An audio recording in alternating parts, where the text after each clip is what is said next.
Welcome to the AXPONA Audio Insider Podcast. My name is Lenny Florentine, and I am here with Michael Levy from Alta Audio. What's up, buddy? How you doing?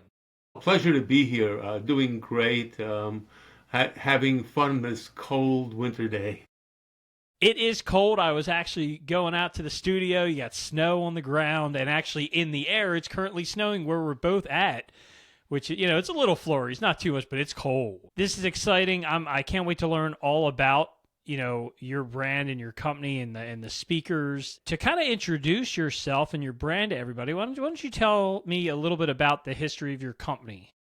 All right. Well, Alta Audio is actually my latest loudspeaker company. And to understand Alta, you have to understand me a little bit. As a 14-year-old, I put together my first stereo set. Now that's 1964, I hate to tell you.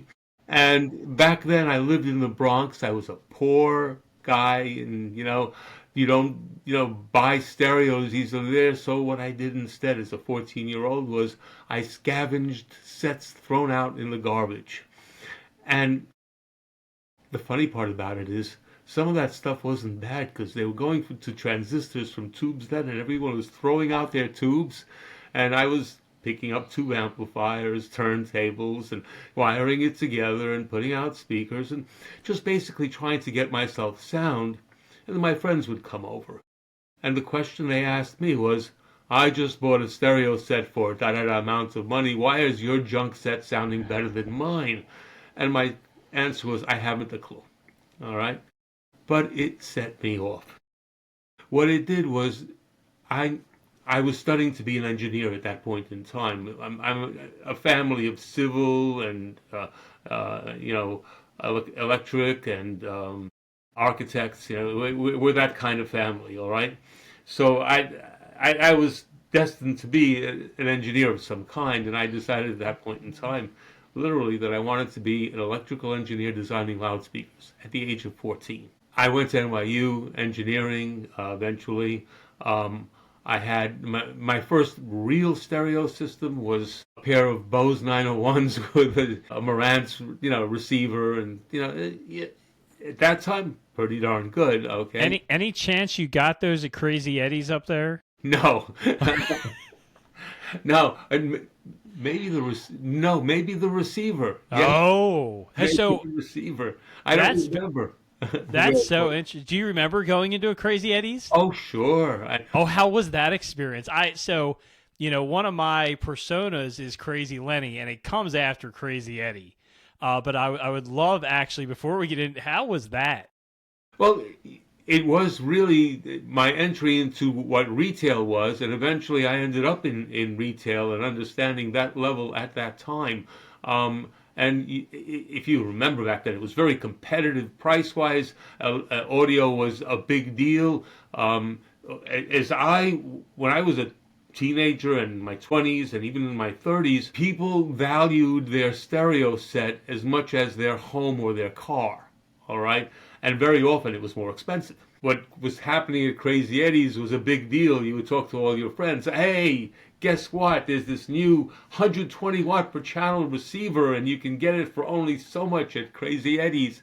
And of course, the ads were on at night until, by the way, something happened that most people these days don't even realize would happen. And that is until the stations went off the air, because they did back then. Oh, that's exciting. I thought that was good time. So you just kind of grew up in it. Yeah, and I would browse and look at equipment and get into the engineering of them, and how do they put stereo on a single signal, and all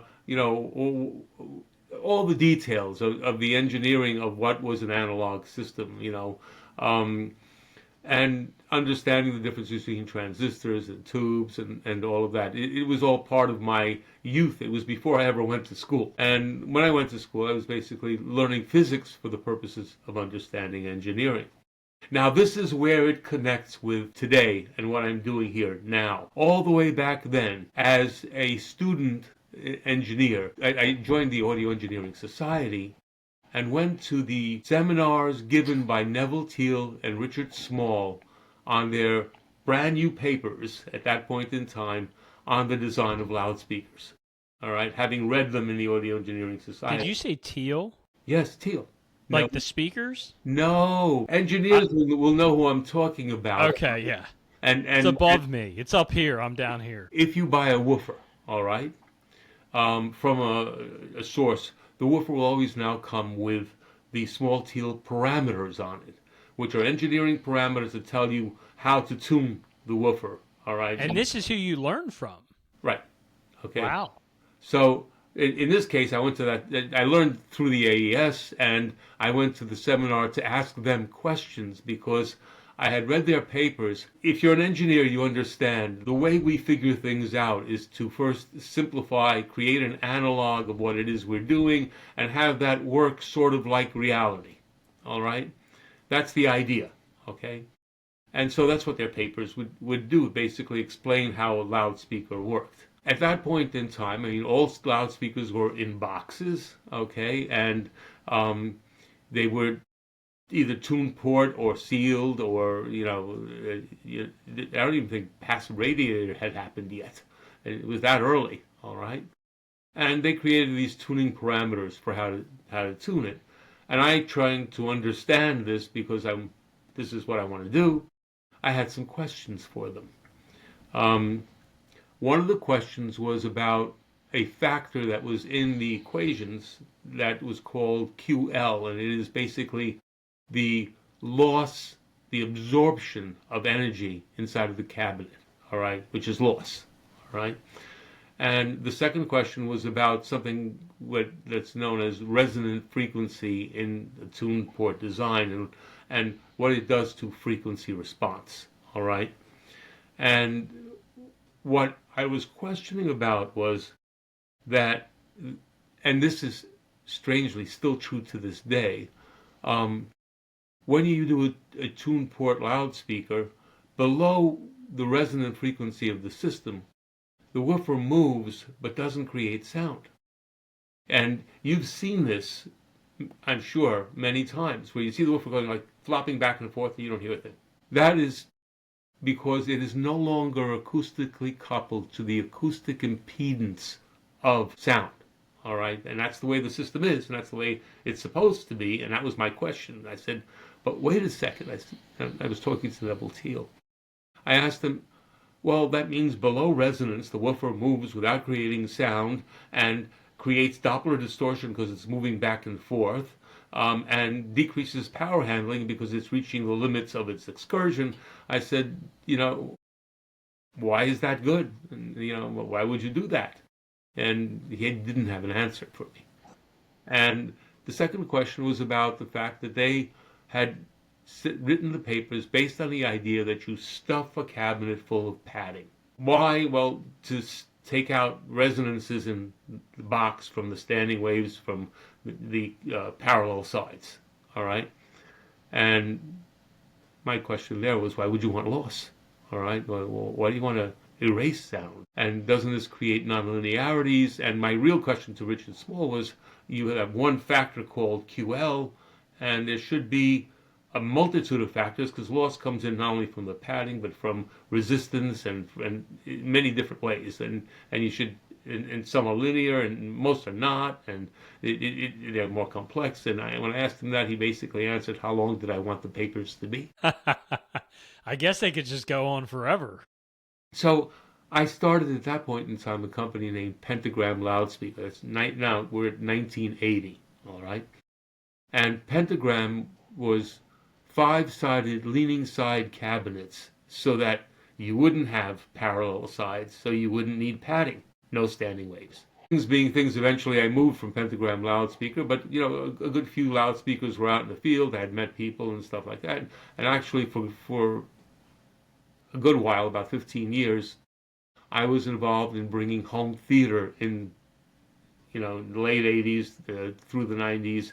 I actually helped introduce the DVD with the people from the ISF, Joe Kane and Joel Silver. And I apologize for that, all right? Because you should have left the VHS, is that what you're saying? I believe home theater has destroyed music, all right? Because it's so much based on the idea of a theater that it's not based on the recreation of a performance, based on creating an artificial reality, not recreating reality itself. And I think there was several years and maybe a couple decades where, a lot of people thought of both as the same thing, right? Where And they then, would get, I got a home theater system so I can listen to music. And I think that tide has changed actually in the past few years where people are separating the two. And it could be because, now there's a sound bar or now there's just other ways of doing home theater.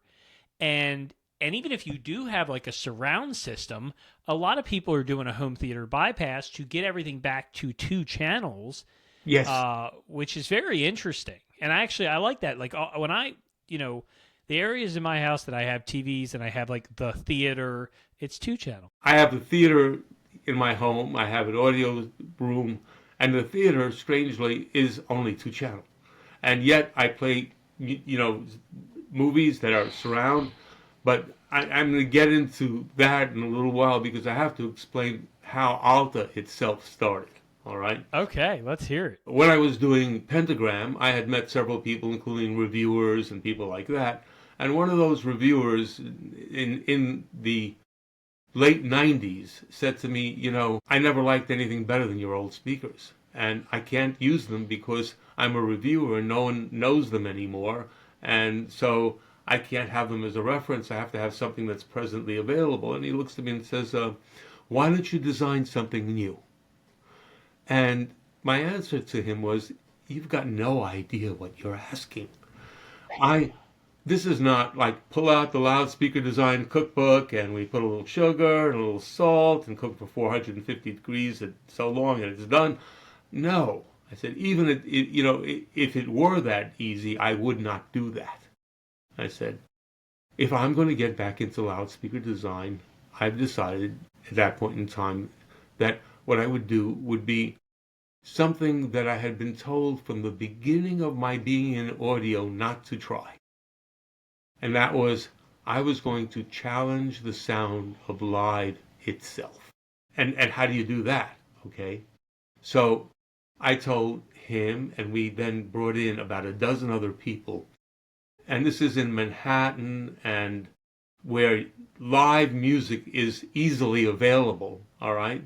And these were people who, at least some of them, their profession was to know live music. And the definition of live by me is if the power goes out, the concert goes on unchanged, okay? Nothing electronic at all. These dozen people included Phil Schaap. I don't know if you know who he was. He passed away a couple of years ago. Who's a Grammy Award-winning recording engineer who had, recorded Miles Davis, Satchmo, people like that, and is also a DJ and very, very well known in the industry. I don't know if you know Anthony Kershaw, who is, the publisher of Audiophilia, but at that time he was also Toronto Symphony Orchestra conductor. And several people who were audiophiles or audio, like Harry Weisfeld, or audio manufacturers. But here's the thing. I told all of them, I said, we're either going to do listening sessions with beta samples, or I'm actually going to loan you beta samples of what I'm doing. But I want you to go and listen to as much live music as possible, as per my definition of it. And we will then try to figure out why live music kills any system there is. It's just not even, it's like when you're live, you know it, okay? It wasn't equating, okay? Because I want to find out what that is.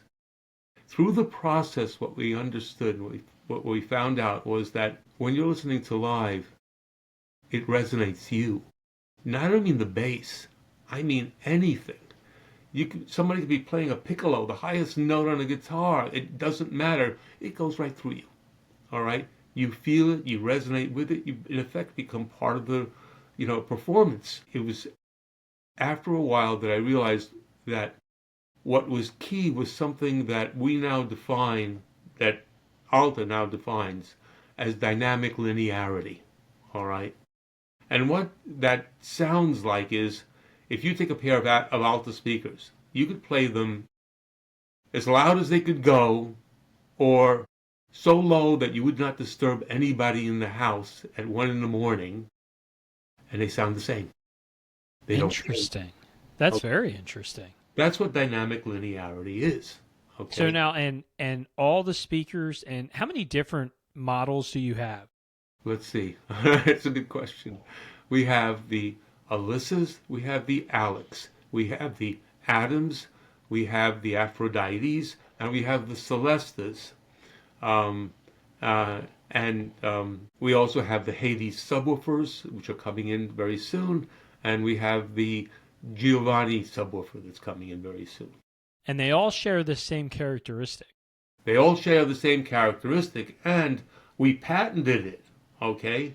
And let me explain what the patent was and what I... Remember the first question I asked Neville Teal? What about this woofer that moves without creating any sound below resonance, all right? I thought that was a major flaw in design.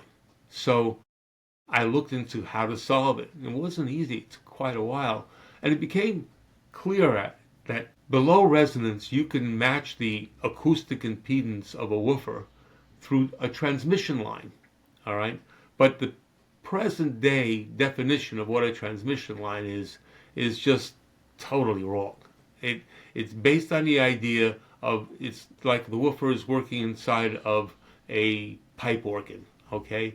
And because a pipe organ has one resonant frequency, they stuff it full of padding in order to lower that resonant frequency, and now you've added a whole bunch of lost the dynamic linearity, all right? Because that was the other thing about the padding. The padding itself created dynamic nonlinearity. And most speakers, you find a volume where they play right, go below it or above it, and they're not right, okay? Well, that's because of loss, because loss is nonlinear, all right? I designed a cabinet structure that would not need padding in it at all and would couple with the woofer below resonance to such a degree that it will play notes no other speaker can even play. Wow, that is very... So this is something that we're going to be able to hear. Hear and feel, okay? And feel. And feel. At AXPONA, when we introduced our Atom speakers, Eric Lee of Cinetech, in his room, was playing them, purposely playing something on them that made the pipes in the walls rattle. In another room, next to the Nexus room, we had the Atoms there, and they were playing a recording of a 2-story tall piano, which bottom note was 15.5 hertz. And when you hit that note, the room moved, and it sounded like the piano was there. No hint of loudspeaker. Not even a hint of loudspeaker. So just completely disappeared. That's kind of what you're going for. You know how everybody talks about this, we want subwoofers, but we don't like the sound of a subwoofer because they Yeah, of course. Well, how would you like a subwoofer that you can't hear? You like literally, you don't, it melds so well you don't know it's there. The Pacific Audio Fest, the last one in September, we debuted our Hades subwoofers with our Aphrodite loudspeakers. Okay, $50,000 for the loudspeakers, $5,000 a piece for the subwoofers, all right? In a room, 65 by 50 by 14. That is a big room. One pair of speakers, one pair of subwoofers, and you know how big that room is, and we weren't against the wall. We were in the middle of the room. We ran tests and found the microphone we had was calibrated to 10 hertz. It wouldn't go below. We were 0 dB at 10 hertz, regardless of volume played, and you could play that system absolutely clean at live level, literally performance level. And when a drum popped, it popped and hit you like a drum was in the room. When the guitar, hit its note, it went right through you. Okay. Oh, that's very. I think that's an exciting experience. At AXPONA, are we going to get to listen to the Atom speakers with the subwoofer? we're talking about it. What I would prefer to have there would be the Aphrodites by themselves. I wouldn't put the Hades subwoofers in there because we brought them to the Capitol Audio Fest with the Aphrodites, and Okay. they overloaded those rooms. They were just far too powerful for them. And besides which, the Aphrodites themselves go down to 22 hertz easily. So the Aphrodites they're the ones that are going to be at the show. Yeah. The other Okay. 50, and the Aphrodites are a very unique product that does some really fantastic things. Yeah, I'm looking at a picture right now. They're very well designed. They almost remind me of JBL back in like the early 80s had the JBL 250s that were like these taller towers that kind of came up, and they kind of have that look. But I see that on, and maybe it's all, I'm actually looking at a couple of speakers now. You use a AMT ribbon tweeter? No, it's not an AMT. It's a pure ribbon tweeter. Okay, so tell me about the tweeter. All of our speakers use pure ribbon tweeters. The tweeter in the Aphrodite is a 50 millimeter tweeter that is incredibly clean and powerful.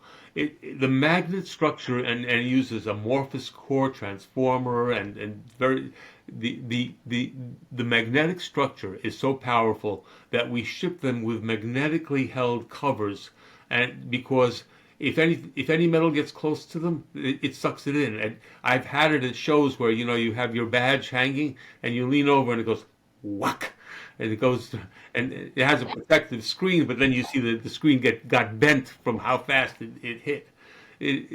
Incredibly fast.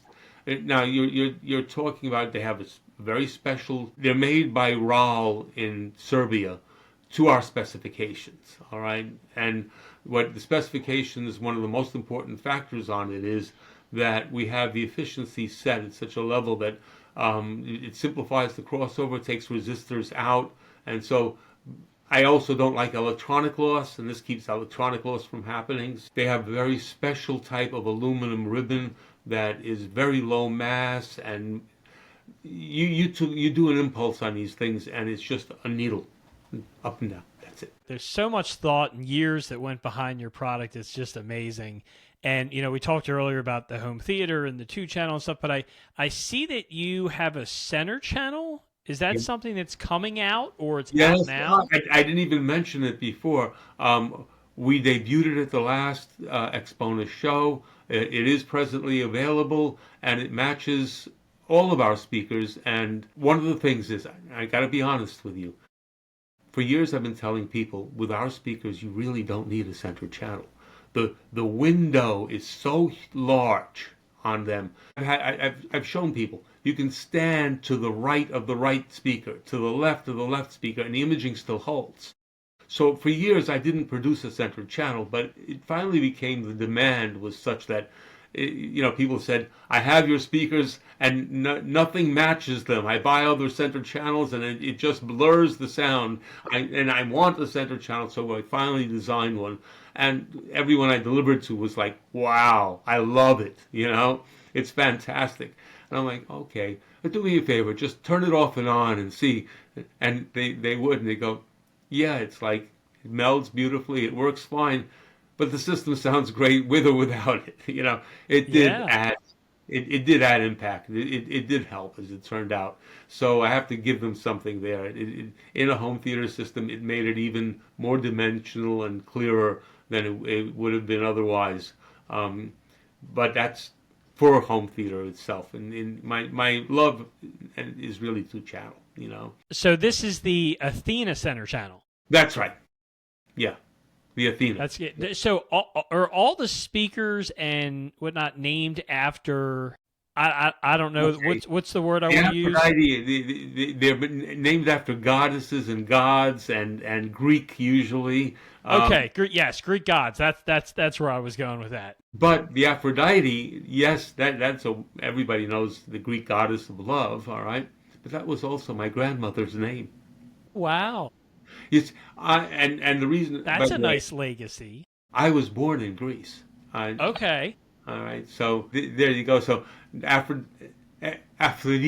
Okay. My grandmother, and as I was naming, I just, I said, why not? Let me use it.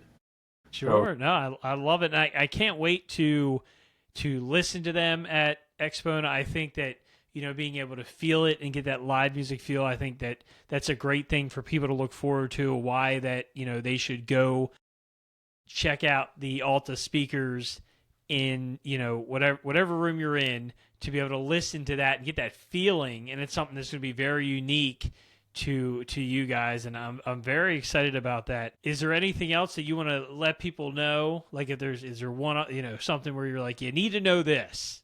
Well, in case of the Aphrodites, yes, there's quite there's so much engineering in that speaker that it's shocking, really. First of all, the top panel includes a Diapolito design, where the ribbon tweeter is in between the two upper mid-ranges. And the crossover and the tuning is designed in such a way that that panel, and it's dipole, by the way, in the mid-range. You would think that that would be a problem, but no, it melds so perfectly you can't tell.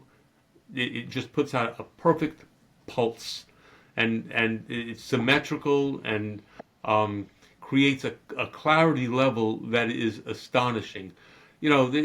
They are our latest and greatest, and as I was tuning them here, there came a point in time where I was doing the fine tuning in the crossover, and I mean where I was adjusting the level of the mid-range to finally, have it come in exactly right. And when I hit a particular point, and it was a very, very minor change, I went, it can't be that big of a difference. It just can't be that big of a difference. Because suddenly it seemed like all the fog had disappeared completely, and you could literally hear the stage and the people on it and where they were and what they were doing. It was practically photographic.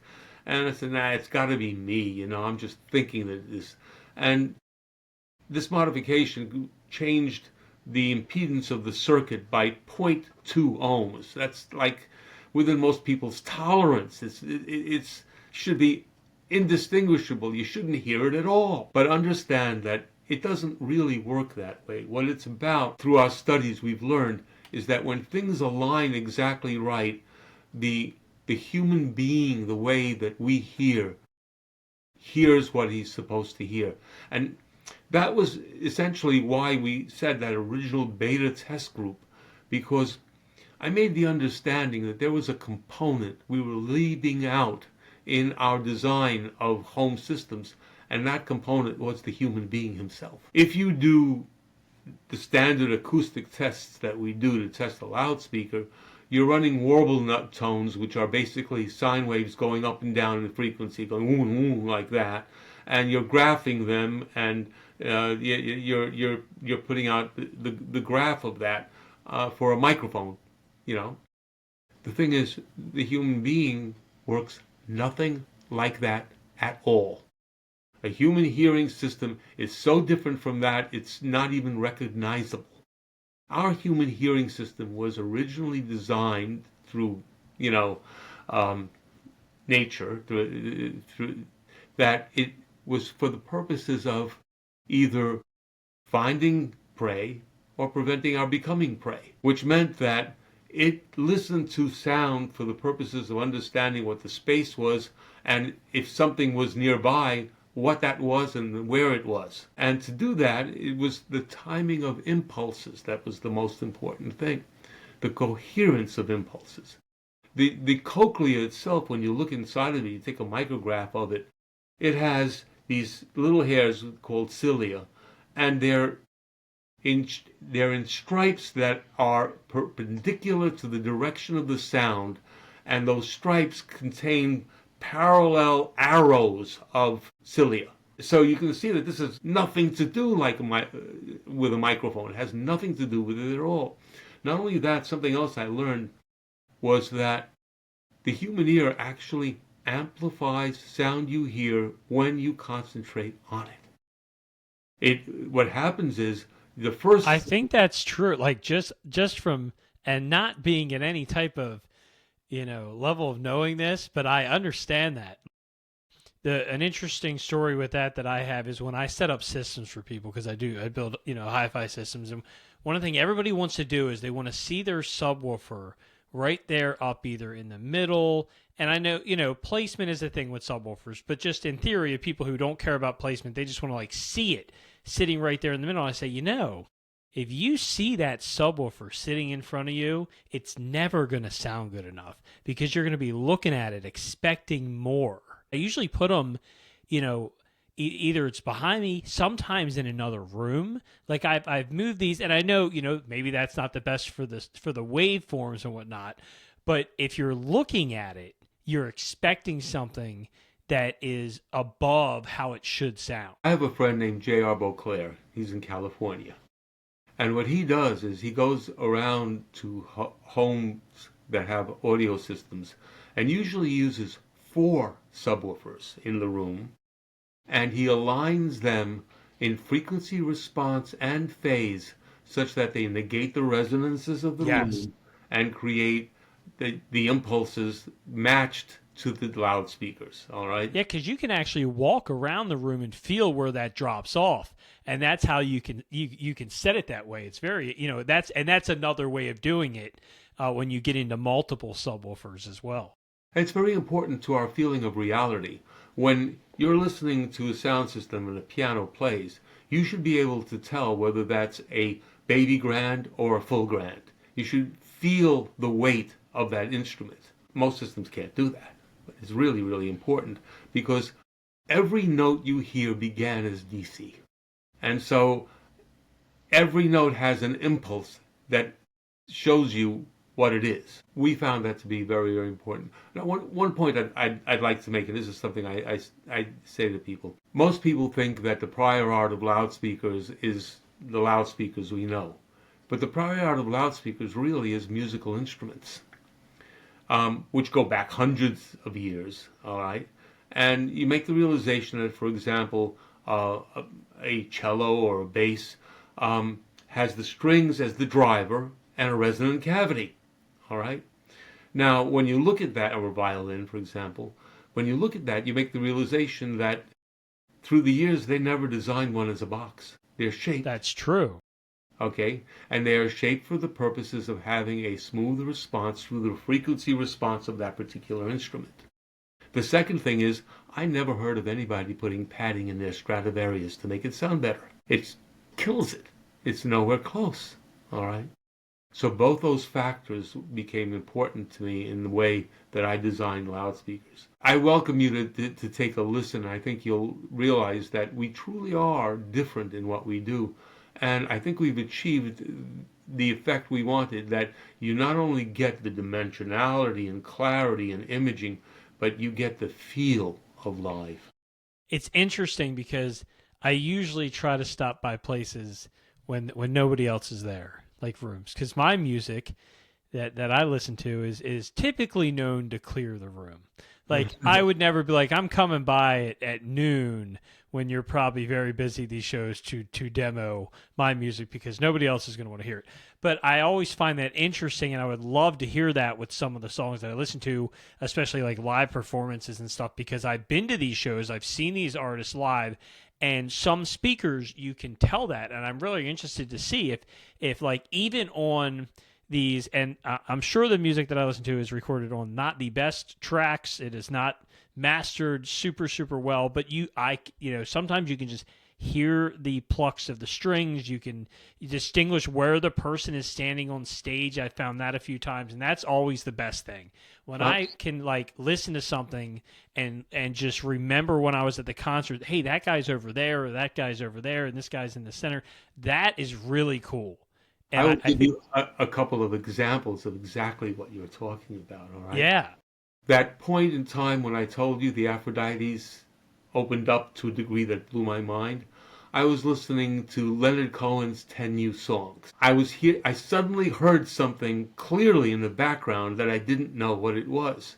And I realized after a while what was happening was that the resonators on the cymbals of the drummer in the room were being activated by the pluck of the guitar. And so you heard a little ding, and I mean, it was like, and suddenly it became absolutely clear, and it became clear where the size of the cymbal and the way that the sound was going around it. I heard someone walk through the venue, the recording, and he was tiptoeing, but I could hear his step. Wow. All right, that kind of clarity. You got to hear it. You're gonna love I it. can't wait to hear it. We're going to get to hear it soon. At AXPONA, I can't wait to come in when nobody else is there and try some of my music just to see, maybe a live track or something, just to see if it picks up. I don't think that people are tiptoeing around when the bands I listen to are playing music, but it would be just so interesting. I'm very excited. What happens is the dynamics are so completely open. You're going to hear live, especially because all the cues are lined up. There's no question about mixing something slightly different, the dimensionality and that everything. When you play live music on these, you're sitting there going like, whoa, it's like I'm there. That sounds absolutely fantastic, and I can't wait to try it myself. I can't wait to meet you at AXPONA. It'll be a great time. We're going to have fun. I thank you for coming on the show today. I learned a lot. I definitely enjoyed everything I learned, especially the Crazy Eddie stories. That kind of nostalgia gets me. You've taught me a lot, and that's what I enjoy getting out of these. Things that I don't know, and if I remember one thing out of all that. That is a plus, and it's building my knowledge over time. So I appreciate it. Thank you so much, Michael. This was great. Thank you. We will see you guys next time.